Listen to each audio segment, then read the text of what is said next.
Do you guys remember when Tim Tebow first got to Florida? Despite being behind veteran quarterback Chris Leak, he was too good to be left off the field. He had a really good true freshman campaign. And during his sophomore season, he just exploded. He had 55 total touchdowns. He won the Heisman Trophy. And when you look at DJ Lagway going into this year, it's very possible we could see him take a Tim Tebow leap this season. He played well despite not being 100% during the majority of his starts last season. We didn't get to see a lot of his athletic ability because he wasn't really running around that much, but he was really impressive throwing the football. I know the touchdown interception ratio looks a little ugly, 12-9, but he was really impressive throwing the deep ball. As a matter of fact, he was rated as one of the best deep ball throwers in all of college football, according to Pro Football Focus. He had a passer rating of 99.4 on throws 20 yards or more, and he completed 63% of his passes on those throws as well prior to that hamstring injury.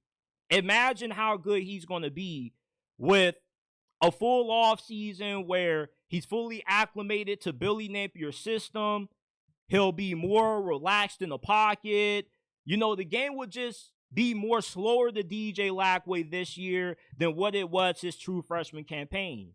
And if we see DJ Lagway take a Tim Tebow leap in 2025, not only is he going to win the Heisman Trophy, but Florida probably ends up winning 10, 11 games. They make it into the college football playoffs. Billy Napier gets a big extension. You see a recruiting surge, and then you see Florida catapult right back into the national spotlight. When you have a great quarterback, everybody's paying attention to you. Everybody's talking about you. That's why we could see DJ Lagway follow down a similar path to what Tim Tebow did. When Tim Tebow came out of high school, he was talked about the same way DJ Lagway was. He was arguably the best quarterback coming out of his high school class.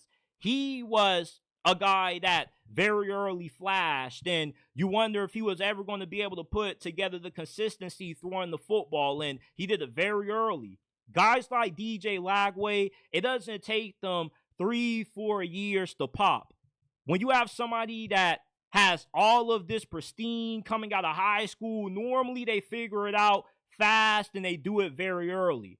And I wonder just how good Florida would have been if DJ Lagway played the entirety of last year from week 1 to the final week of the regular season. As a Miami fan, I wouldn't want to have seen DJ Lagway if Florida and Miami played again before last season ended, because that game probably looks a lot differently than what it did week 1.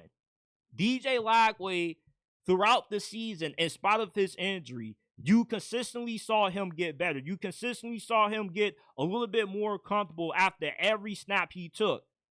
He has to get a little bit better taking care of the football, and you want to see him be a little bit more poised in the pocket. But overall, you know, the future is very bright with DJ Lagway at quarterback. And not just the future bright with him at QB, but all of the young talent that they have from that same recruiting class that brought DJ Lagway. You know, a lot of those guys got in as freshmen last year when they produced. Florida's leading rusher was a true freshman last season. DJ Lagway isn't the only young promising talent that Florida has on this roster.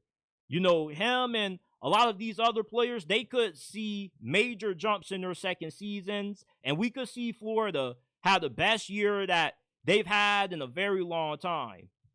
There's a lot of reason for why folks in Gainesville are hyped up about DJ Lagway. I believe the hype is definitely justified, and this is coming from a Miami Hurricane fan. Hell, I was rooting for y'all to fire Billy Napier, because if y'all did, I definitely wanted Miami to open up that doggone checkbook to get this dude, because he's a stud. I believe the hype. I really do.